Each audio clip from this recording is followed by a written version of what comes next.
We've seen a couple videos come out from camp.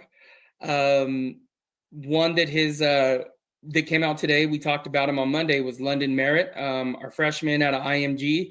I don't know if anybody has seen it. You, Twitter it, X it, whatever it's called. But he knocked a pass down and picked it off and took it the other way. So in a game that would have been 6 the other way. Again, this kid has a high ceiling, low floor. Chose the Buffs over Ohio State. And again, we're going to keep hitting on this IMG pipeline, but they produce players ready to play at the Power 4 level on day one. So again, he is going to get some burn this year and have just a huge year. Next one is one that I'm really huge on, Omari Miller. Every video is almost seems like it is him. So O has just been having a fantastic first 2 days.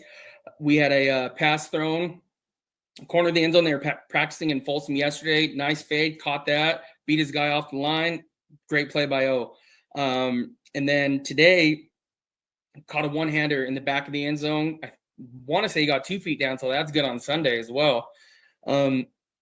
But again, this isn't a surprise for anybody. You watched him the first year, freshman year versus USC. When he was in there, receivers got hurt again. And then even against Kansas State last year, when all the receivers seemed to get hurt, and including him, which knocked him out for the year. He had 145 yards against Kansas State last year, 8 catches. He was going off. And again, I firmly believe that if he didn't get hurt in that game, CU would have pulled that off. We would have been having a different conversation at the end of last season. It would have been talking Big 12 title game. And who knows at that point where that ends up. Buffs win the Big 12, they're in the playoffs. So, again, he is a huge part, someone that within the next couple months is going to be a household name. He should be able to get himself top 50, top 60 draft picks if he decides to come out. But he is going to have a huge year this year. In my opinion, probably end up being the top 2, top 3 wide receiver in the Big 12, if not the best. But he is going to have a fantastic year. So watch him, number 4. Now let's talk a little bit about the quarterbacks. Kaidon Salter today. So nice throw on the run for a touchdown to Isaiah Harge in the middle of the end zone. But you see Kaidon starts drifting out to the right using his legs. This, Kaidon Salter, athletic as can be. Threw it on the run, right on a dime to Isaiah Harge. And again, Isaiah Harge, our guy that is looking to play both ways, offense and defense. Even in last year, Harge, Prime was talking about him at one practice, pulled him aside, cameras there. It's like, you guys know who this is. You know who he is. This is our next one. This is the next Travis Hunter. A lot of weight to put on that young man's shoulder.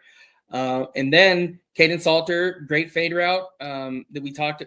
He is the one who threw that to O in the back of the end zone there. And again, this athleticism seems to be showing up every day. This is going to add a new wrinkle, new element to the game. I am really, really excited for Kaidon Salter this year. It's gonna be different without Shedeur there, Travis there. But I think this QB room is in great hands. And to Julian Lewis, nice pass in the end zone to Joseph Williams. So Juju to JoJo, he had a great route. He's looking good. This QB competition, there's a saying, you have 2 QBs, you don't have one. I don't think that's the case with this. Buffs have 2 really good QBs. And I just think that they're all best man will win. But again, I think we'll see both quarterbacks as well. Who gets to start? I think that's one of the questions that was asked by Chad Bolton. Who gets to start? I think we'll see how camp goes. Part of me wants to say Kaidon Salter gets to start just because he's older. And I don't think a lot of people know Kaidon Salter's background either. This dude was a former 4-star in the 21 class, committed to Tennessee right out of high school. So I believe it was 2020, December, enrolled early, started 2021, went through that span. I believe it was in June. So early enrolled in January of 21, Then he moved, I think it was May or June of 21, so 5-6 months on campus.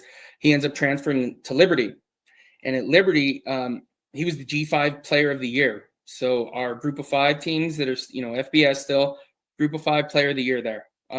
This dude is really, really good. Ranked number 7 as a prospect coming out of high school, 7th quarterback, and I believe he was 45, ranked as the 45th prospect nationally.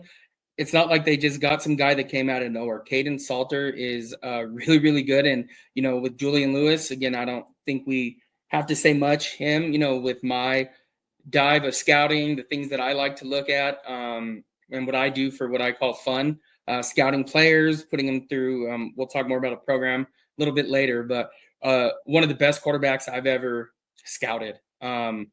This dude was a 5-star, enrolled early.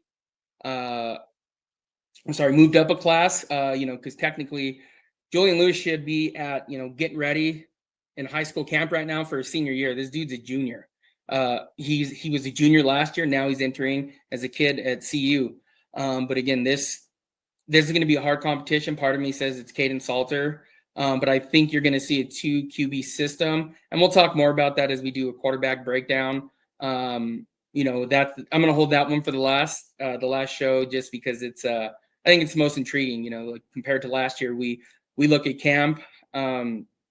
We look at camp last year, and we knew who the starting quarterback was, no question, nothing like that. And we, to an extent, not to say anything about those other guys, but Shedeur was just, way better than every other quarterback at the position that was on the roster.